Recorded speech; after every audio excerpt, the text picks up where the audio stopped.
Hi, everyone. Ernie Anastas here. I want to take a moment to talk to you about something truly special. Shriners Children's. For more than 100 years, they have helped over 1.5 million kids with complex medical issues receive the most amazing care anywhere. Now here's Keshi's journey with Shriners Children's. Shriners Hospitals for Children gave me back my mobility in every way.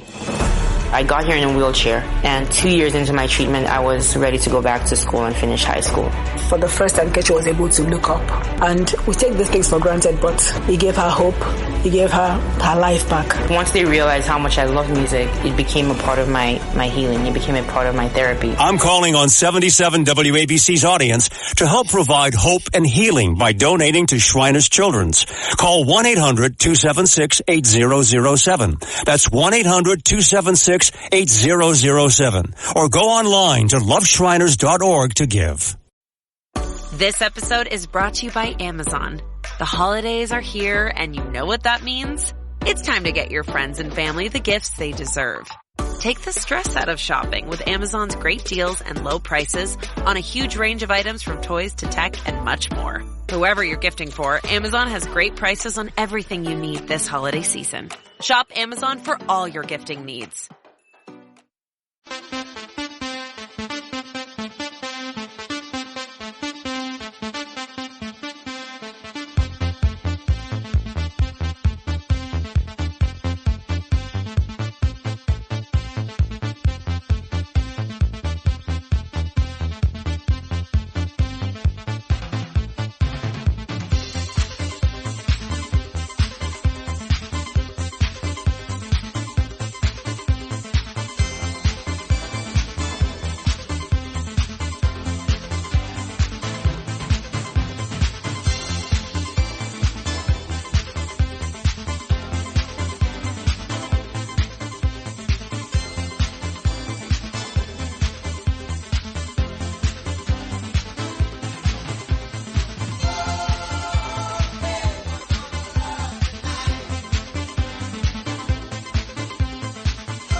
Disco Friday from man Curtis Sliwa. He loves his disco on Friday mornings. The iconic legend, guardian angel, host of the Rip and Read Big Ratings, noon to 1 every weekday afternoon. Overnight weekends, you'll hear a lot of Curtis the next 3 days. My man Curtis Sliwa. I want to get to a whole bunch of stuff with you. Your night last night at the Marriott Marquis. Continue our conversation about my potential run against Chuck Schumer. But I want you to know that there was a telephone conversation at exactly 7 p.m. last evening between Sid Rosenberg, that's me, and City Hall. And I spoke to somebody there, they'll remain nameless, and I said, listen, I think it's about time that we get the mayor back on this show. I already may do a Fox News interview, not with Kilme, but with somebody, you know, doing the MSNBC, Charlemagne the God stuff. If he's a Republican now, which he clearly is, he talks to Trump more than I do. It's time for him to come back on this show. I said, I'm not going to lie to you. It's going to be testy. It is, because there's a lot of flip-flopping going on, and I want the mayor to explain himself, but I'm not going to go out of my way to be nasty. That's not my nature, but it needs to happen. This person at City Hall said, okay, great. Let me talk to the mayor and get back to you about a potential time tomorrow. Now, I've had these conversations with this person before, and I swear to you, Curtis, they get back to me in 10 minutes. Since 7 o'clock last night, radio silence. That says to me that the mayor is scared to death of me and wants no part of this show. The mayor and Andrew Evil Eyes Cuomo, they won't come into your sphere. Well, no, in all fairness, Cuomo will. He's even reached out to me to come on, but I won't put Andrew on unless he gives my audience a good reason for the nursing home scandal, yes, bail reform. So Andrew has agreed to come on many times, but he wants to talk about Israel. Yes. He wants to talk. No. He doesn't want to talk about the stuff that he has to answer to. How he called ICE thugs. Right. How he now, all of a sudden, ICE are heroes again. Hey, Andrew, ascendamentus you provinos facim. Why don't you explain that, Andrew? But anyway, let's focus on, I understand why City Hall may not have been able to get back to you, Sid. Why is that? Because as you know, I have the rats that eat the Parmesan cheese there. Yeah. I got a call later on in the evening. You'll never believe what Eric Adams is doing today, and they're trying to talk him out of it. The city of yes? No. He's raising the flag of Lebanon today at the Bowling Green Park at 12:30. Now, he does that every Friday, right? Yes, but Hezbollah runs Lebanon. I know, but hold on a second. Here's what I'm going to have to argue with you, okay? Hezbollah does run Lebanon. That's fair. Just like Hamas runs and these other bad groups.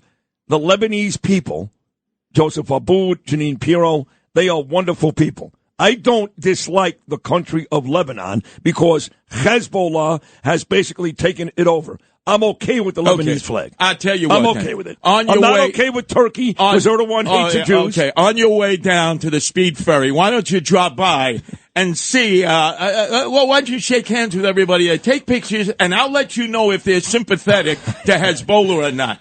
Well, you should impale yourself with a menorah. What the hell are you talking about?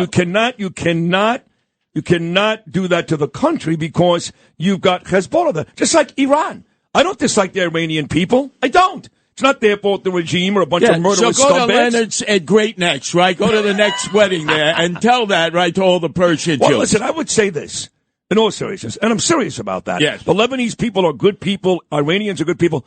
I just don't understand why the mayor does it anyway. Leave the American flag. Come on. Why does he do it? Is he getting money from Lebanon, too? It's the gratuities. It's the envelopes. Remember, in those countries, they're grateful for this. So they give you what they call a gift, a gratuity. Who needs to know, right? Out of sight, out of mind. This man, Eric Adams, show me the money. That's what it's all about. Show me the money. But let's focus. Well, hold on. But this thing that he did yesterday, that got all this press, it got pretty good press. The city of yes, this housing stuff. This good or bad for the city? In fact, when I come tomorrow, first time I've been invited by Joe Muir to the main event. As you know, he said I'd come to the other events. He has a whole week of events. The main event, remember, they never wanted me there because they said, the elected officials will be insulted by you being there. Well, there are two I know that I've seen the last couple of years, Joanne Ariola and Eric Adams. What's funny is they're not fans of mine either. I'm not fans of theirs. They still invite me, but I guess they feel like with you, it'll get uglier. First off, Joe Murray, Canarsie guy. And we were on two different sides of the tracks, as you know, in many, many ways. This man came to the rescue of the Guardian Angels like no one else. Nobody else would come to our aid. You're aware of that shit. Joe Murray, stand-up guy. Yes. Joe Murray asked me to show up for children in need. I'm there. I don't care if he asked me to go to the North Pole, which is melting as we speak. I'll rescue Santa Claus and the reindeer, whatever Joe Murray asked. That's why everybody come on out. Tomorrow, you are going to see Christmas the way it used to be, a capture of the old traditions. I'm putting politics aside, but I'm also sending Shiva.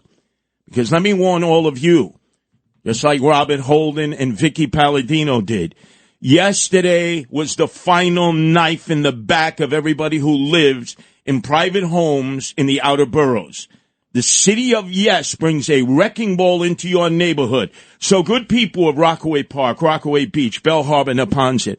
Now the mayor has the right to send in bulldozers, knock down your house, put up a 20-story building, put up a warehouse, put up businesses that you don't want, and you have no say in it. And you know who he allied himself with in order to do this? All the socialists in the city council who hate residential housing, who hate that you live the American dream with a one-family or two-family home. They hate it because, you know what it says to them? Rich white people. Let's be honest, okay? Nothing happens in this city without money or race. So they look at my house and they go, that's a rich white guy. We need more apartments for the poor black folks. But can we be honest? Can we be honest?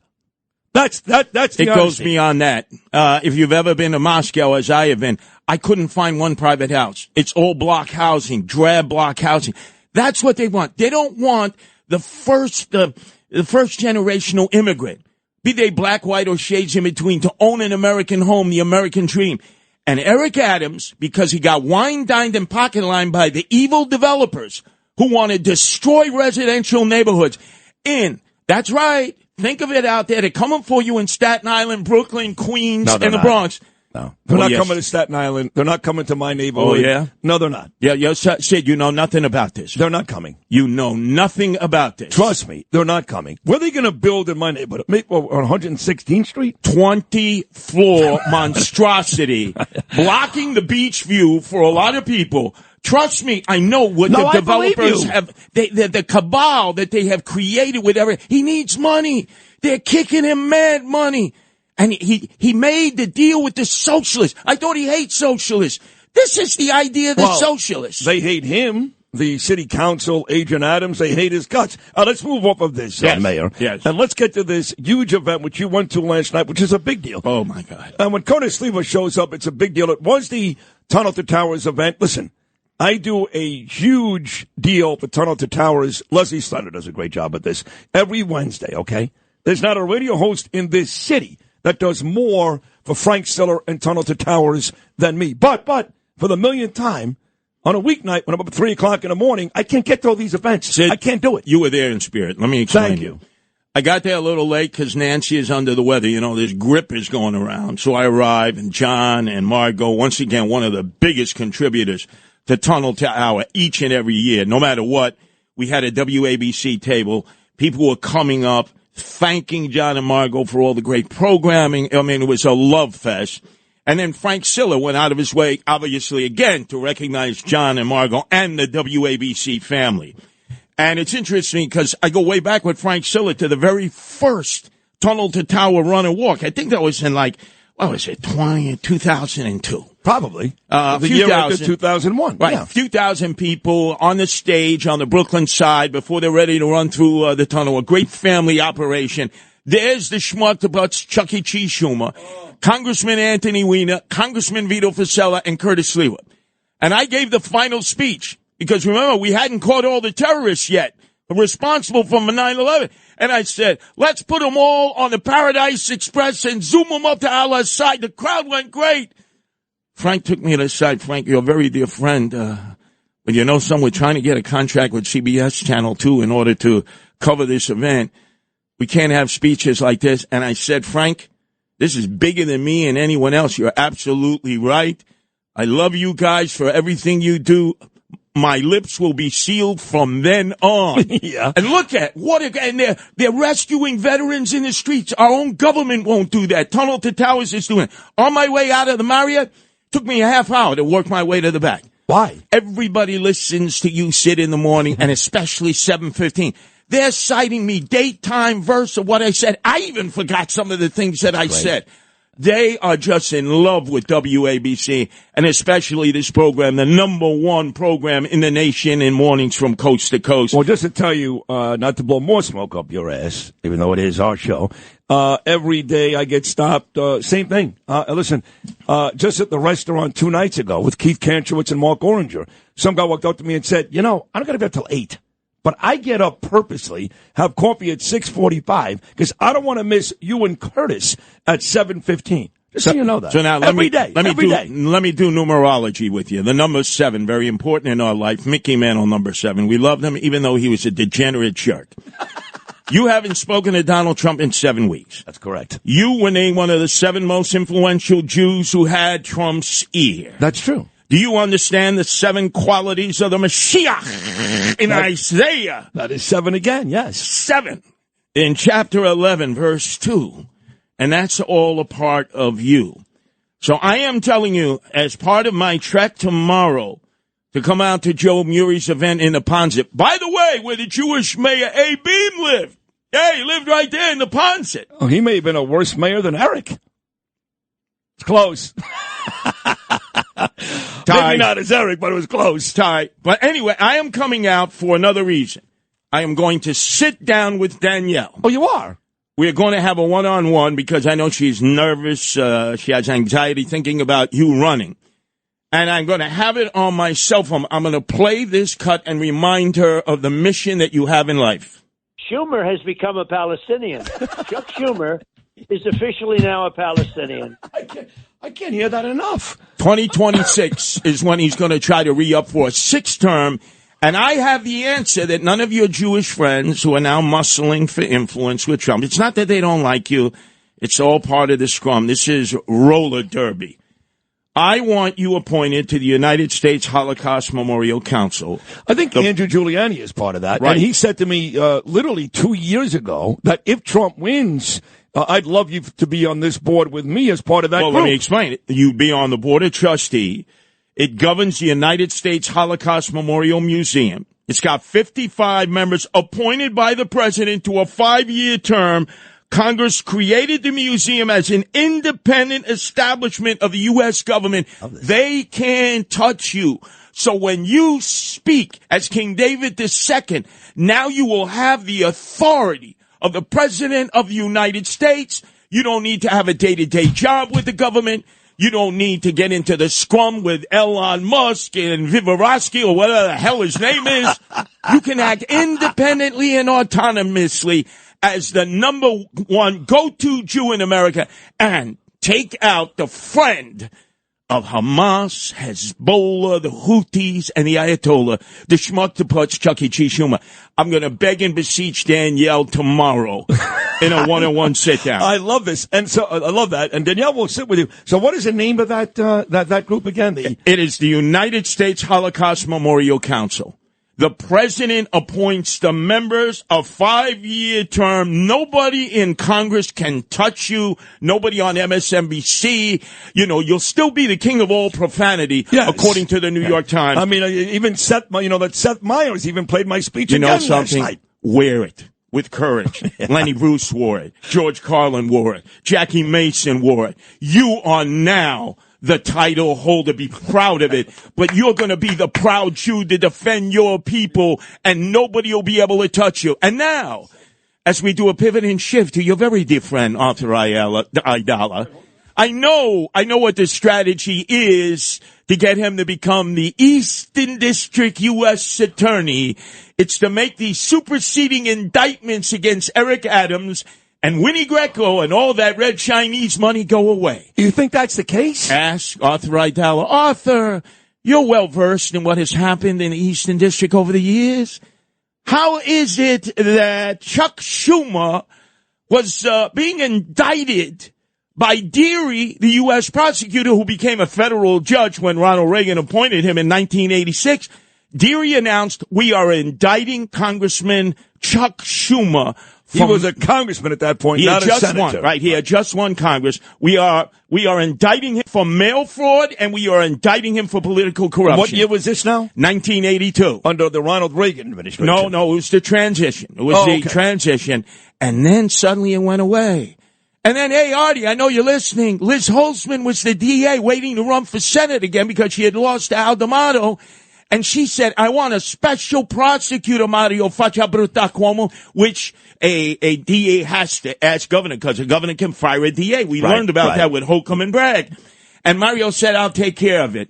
He made it go away. He made it go away. So you see, that's why they want Artie Aidala to perform this magic. Well, I don't know. To make that superseding indictment go away. I don't know. I mean, he's coming up next. I'll ask him. But, you know, I want you to ask him because he's going to lie his ass off. There's a part of me that's very upset with you and Roger Stone for constantly bashing my friend Arthur Aidala. Well, why don't you ask him, how does an indictment go away? And by the way, if you get a pardon means, Arthur Aidala, you admit guilt to what you were accused of. A lot of people don't realize that. Oh, sure, that's true. Of course. So that would mean if Eric Adams gets a pardon, I am going to read the words in which he admitted that he did all of the things that he was accused of, because that is the part of the pardoning and commutation that nobody ever talks about. That's why President Donald J. Trump wants no part of a pardon, and even that repulsive scumbag out in California, Adam Schiff, he's like, no, thank you,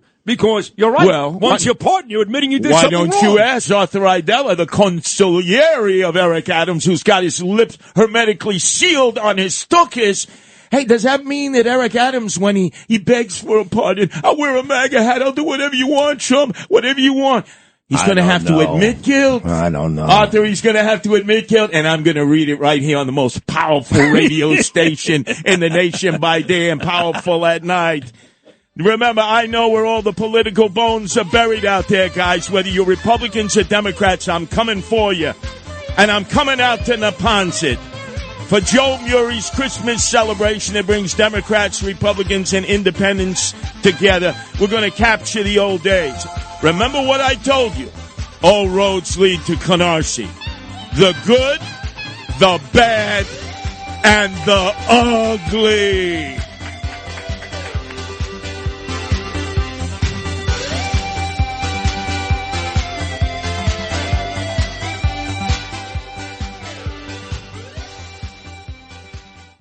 Eden Memorial Chapels understands Jewish funerals can take many forms. Some are Orthodox, while others are more conservative or of a Reformed nature. There's no one better. With services close to all New York and New Jersey cemeteries, Eden Memorial Chapels offer fair and balanced pricing and can provide easy transfer of you and your loved ones to Israel. While you're grieving, they're here to take care of all the details so that you deal with less bureaucracy and have more peace of mind. Go to EdenMemorial.com. That's EdenMemorial.com.